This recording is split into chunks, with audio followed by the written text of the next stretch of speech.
Бүгінгі саннан көретіндеріңіз, жезөкшеге барғыш депутаттарды білесіз бе? Қазір айтып беремін.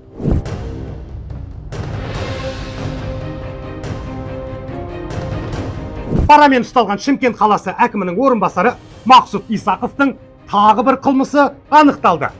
187 миллион наличканы бере аласыз ба? Бере аламын. Беріңіз ол әкім қазір. Үшке дейін болады. Әлеуметтік желіде Ақмола облысы бойынша экономикалық тергеу департаментінің басшысы Темірлан Шонаевтың ерекше аудиожазбасы пайда болды. Если в отношении этих судей, вот этих или кандидатов, какая-нибудь компрометирующая информация там, коррупционного характера.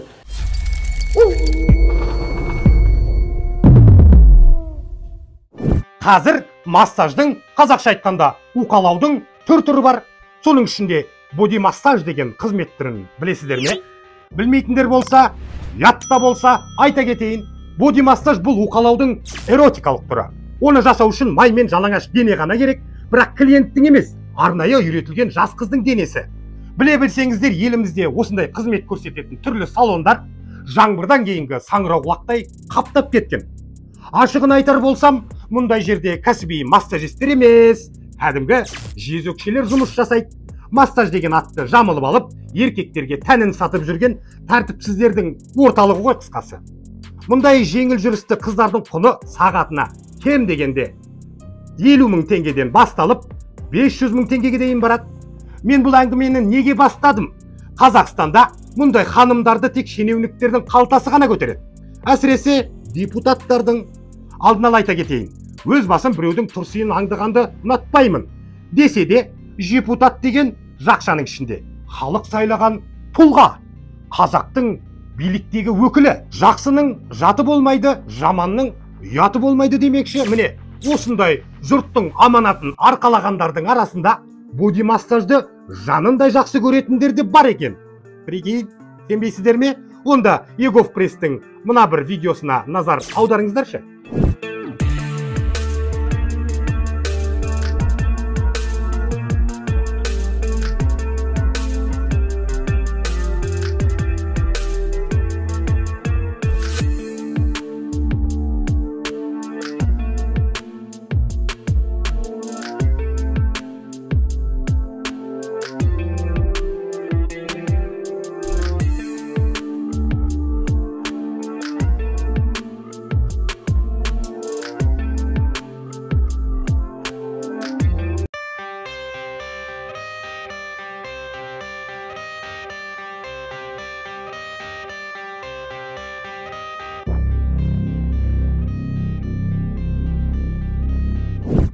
Бұл Қазақстан Республикасы парламенті сенатының депутаты Зәкіржан Кузиевтің инстаграмдағы жеке парақшасы.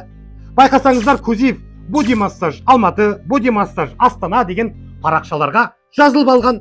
Бір қызығы, бұл видео жарияланғаннан кейін депутат ағамыз араға 10 минут салып, жаңағы қыздардың бәрін удалить етіп тастаған ғой. Әрине, оған дәлел де бар.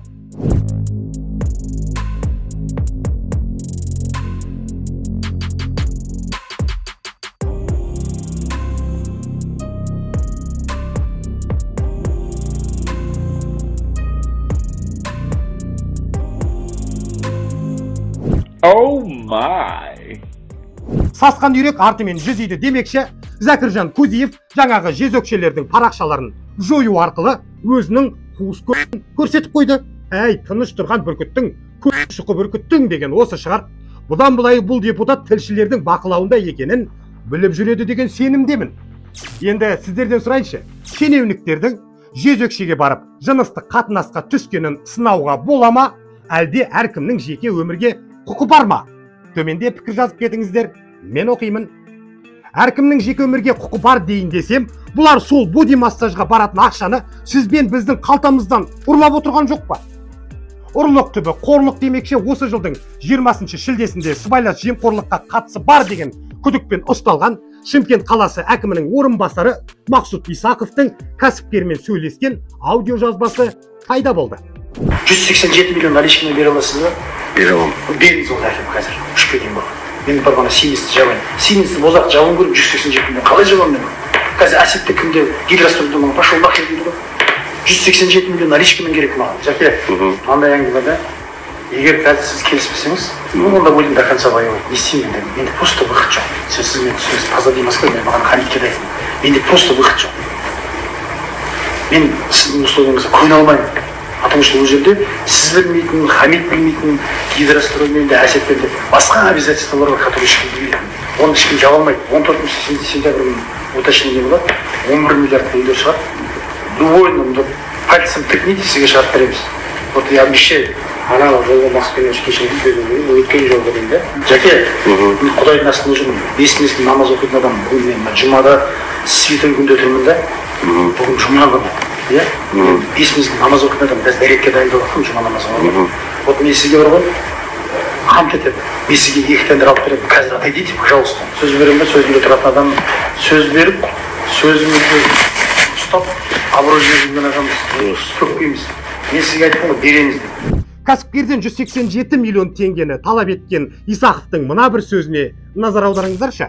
Бүгін жұма күні, иә? 5 мезгіл намаз оқитын адам, қазір дәретке дайындалып жатырмын жұма намазға. Вот мен сізге бар ғой, хамт етеді. Мен сізге 2 тендер алып беремін. Өзі пара сұрап отырып, 5 уақыт намаз оқимын деп Алланың атымен ант бергені қызық екен. Осындай сәтте Ринат Зайтовтың мына бір сөзі еске еріксіз түсіп кетеді ше.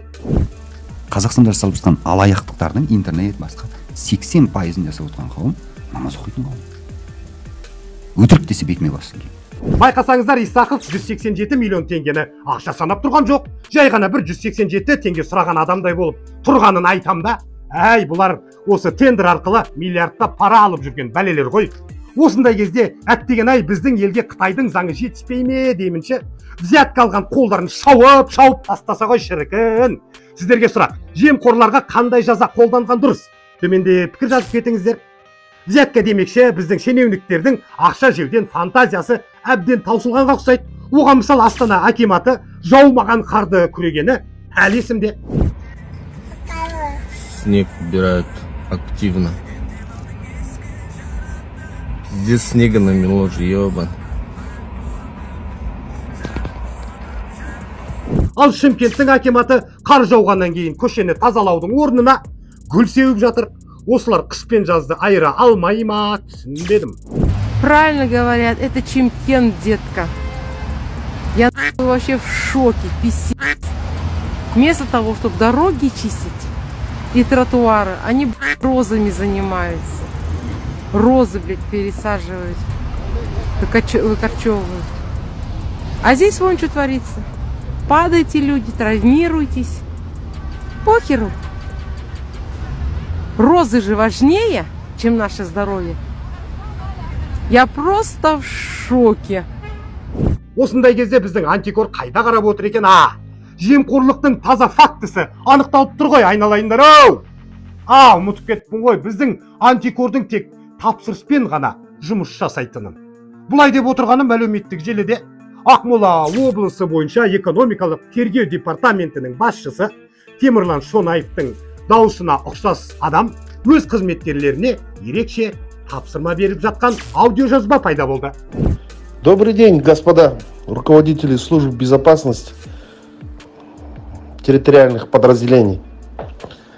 На связи Шунаев Темирлан Тульгенович. Сегодня вот мне занесли всю работу, которую вы в пятницу, субботу, воскресенье и понедельник делали по судьям-кандидатам. Такое ощущение, как будто вы, это не я на эту работу пришел 3 недели назад, а вы все пришли 3 недели назад или 3 дня назад. Что вы отправили сюда? Кроме Караганды и ВКО, остальные вообще кошмар какой-то, блин. Зачем нам информация о том, что тот или иной судья, где учился, там, состав детей, где работал? Зачем нам информация? Эту информацию мы можем сами вытащить, блин. Вы должны были нам предоставить информацию. Если в отношении этих судей, вот этих или кандидатов, какая-нибудь компрометирующая информация, там, коррупционного характера, или еще какого-то общеуголовного характера, дисциплинарного характера. Как все поняли меня? Срочно мне ответьте, и завтра до обеда, чтобы вся информация была здесь. Иначе с каждым в области я буду отдельно разговаривать, и по всем буду ставить вопросы. Өздеріңіз түсінгендей, экономикалық тергеу департаменті қазір сот төрағаларына компромат жинау үстінде. Бұл жердегі мақсат әзірге түсініксіз. Десе де жақын арада 1-2 судья ұсталып жатса, таң қалмаңыздар. Бүгінгі айтарым осы, қасқыр мінез қазағым. Біз қасқырмыз, осыны ұмытпаңыздар.